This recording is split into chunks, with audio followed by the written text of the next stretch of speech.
visual components. This is Scott again, and this is the continuation of the 40 Actuators series, Optimus WIP, or Optimus WIP. And what does WIP stand for? Usually it stands for work in progress. In this case, I think it's more or less waiting and procrastination.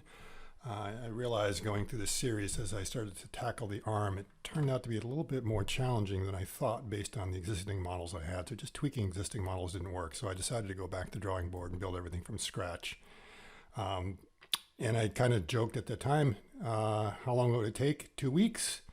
And I thought it would take less, and it could take more if I don't actually start getting something out there. So I want to give everyone a little bit of an update of where we're at. You'll notice I've only done the right side. I haven't even completed the legs because I've already made some interesting discoveries that everyone might want to be able to get the benefit of before AI Day 2 and not something after. So again, I need to get something out there.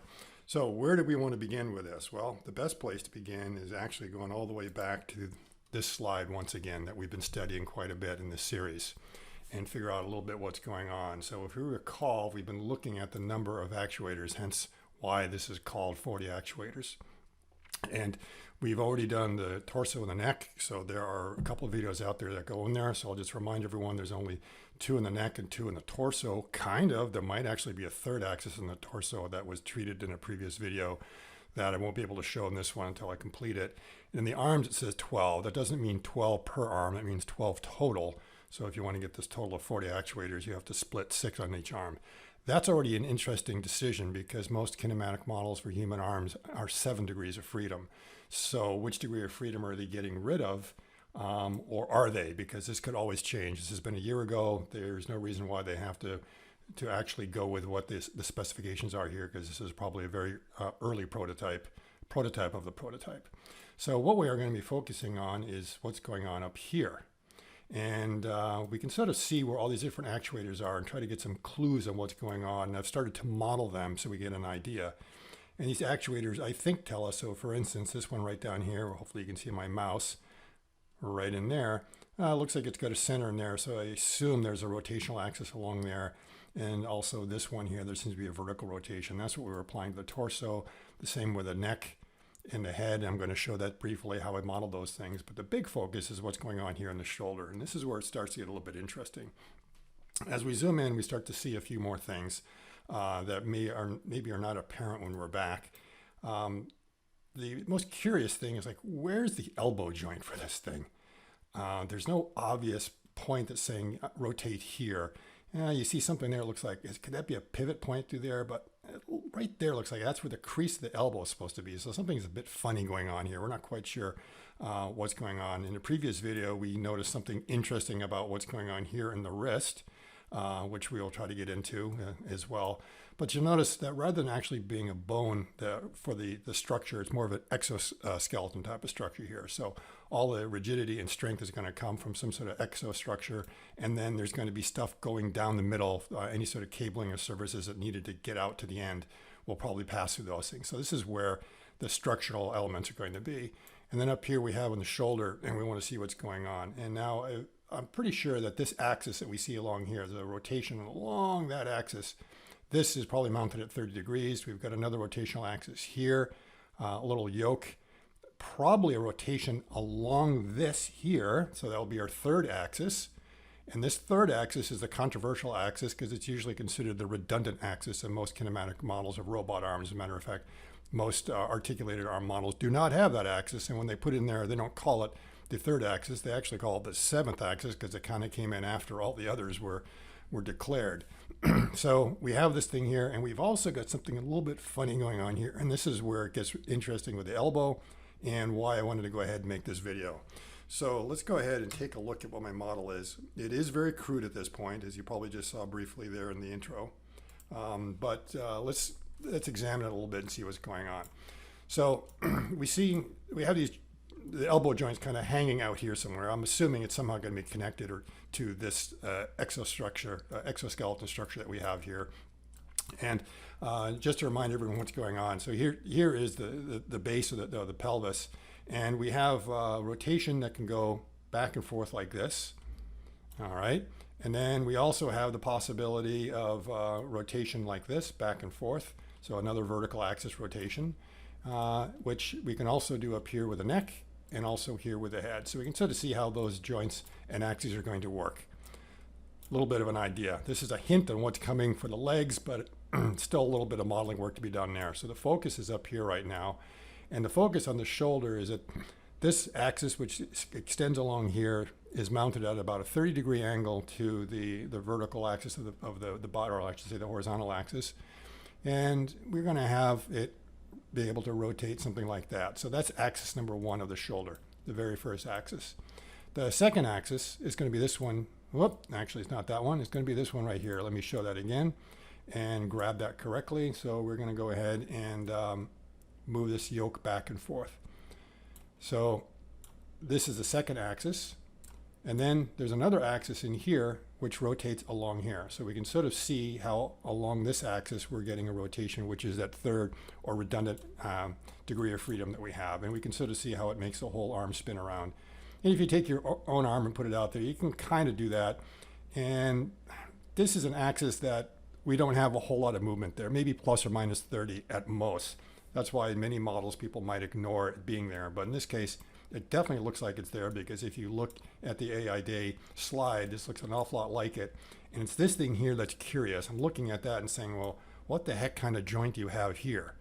So this seems to be the fourth joint. What is going on there and why does it exist? And then we didn't see anything down here where the elbow is going to be, which means this is the actual actuator for the elbow up here. And that is what's curious. And I'm trying to figure out what's the best way. And I know James Dalma has felt that you'd want to miniaturize a lot of your actuators as much as possible and actually build them into a lot of the joints. And I would agree with him there. It seems like that would be the logical thing to do, but they're not doing that, at least according to that slide. And it seems to be up here. So how do you actually get the elbow to move down here if the motor is up there? Well, there's a couple ways of doing it. One way is you can go ahead and you can put in some sort of linkage mechanism like this. Okay, so with that linkage mechanism, we can rotate back and forth. And this is a very common kind of 4-bar mechanism or parallelogram type of mechanism that you see in a lot of industrial robots already, and in your windshield wipers and stuff like that. They already have something like that. So that is one way of being able to solve the problem. If you get some questions about stability there, you might say, well, maybe we kind of double it up somehow and have 2 of them here just to get some sort of rigidity. And if we look closely at that slide, I'm not sure if it's hinting on that. I know looking down here, we could see some hints that there were 2 bars coming out here, but there's a strong reason for that, and that is the fact that those 2 bars allow us to do pitch and yaw on the hand, which we'll show once I get that properly modeled. But right now it's up here, so you really only need 1 degree of freedom on the elbow, which could be done using some sort of mechanism like this, a 4-bar mechanism. But that's not the only way. You could also do it by using a belt drive. And belt drives are also commonly used in a lot of industrial robots where they don't want to have the actuators out towards the end where they add a lot of bulk and mass and everything else. They want to move it back towards the center of gravity as much as possible. So here again, we have this example that we could be using maybe some sort of drive mechanism. It doesn't have to be a belt, it could be a cable as well, or a tendon if you want to think of it that way, that is getting pulled back and forth to be able to get that motion on the elbow. So that's something kind of curious, is that it's very clear that they have all 4, the first 4 actuators, all built into one unit. And what advantage is that giving it to them? Because again, if this is a compact motor, you could move it out here very easily, and all you need to do is run a wire down there for the power source, and that would be it. And so you've moved it back to get the advantage of the mass not having to be hung way out here, but now you're replacing it with some additional mass, which are these drives. So it's hard to say, but there may be some really strong, very big reason why it's advantageous to build all the stuff into one unit. So I think that's something rather curious to look at. Again, right now it's a work in progress. I haven't quite finished out here yet for the hand. I've got, as you can see, one kind of motion there, but I'm trying to get the other motions showing in here how the pitching is going to work. That's not the best way to show that. Let's come around and get a good look. This is not going to be the most polished video. I'm trying to get it out because I want to go see the SLS launch, so I don't have much time. Otherwise, this will be out by the end of the week. But again, this is probably how the hand mechanism is going to work. Again, concentrating all these drives close to the elbow, and then ironically, the elbow itself has its actuator all the way back here. And just to finish up, let's go back, if we don't believe it, and look at the AI Day slide. And now that we looked at that, you can sort of see that little rod mechanism there. There might be a hint of another one over here, which is the 2 bars that we're thinking of that. So I really think there's 2 degrees of freedom here. There's 1 there. So that's a total of 3 that we have right there. And if we get 4, that's 7. So that's something wrong with this number. I don't quite trust it. Or something else is going on that's changed. And when we get down here in the legs, there's something also interesting going on here, which is why it's going to be a little bit longer getting the legs coming out here, because a lot of this stuff does not add up the way I would expect it to. So there we go. That's what's going on here. A very compact set of actuator drives built in there in the shoulder, which are quite interesting, with probably the controls for the elbow. That'll do it. And then I'll try to get a more polished, better version of this out to you guys and gals as soon as I can. So talk to you later. This is Scott. Bye.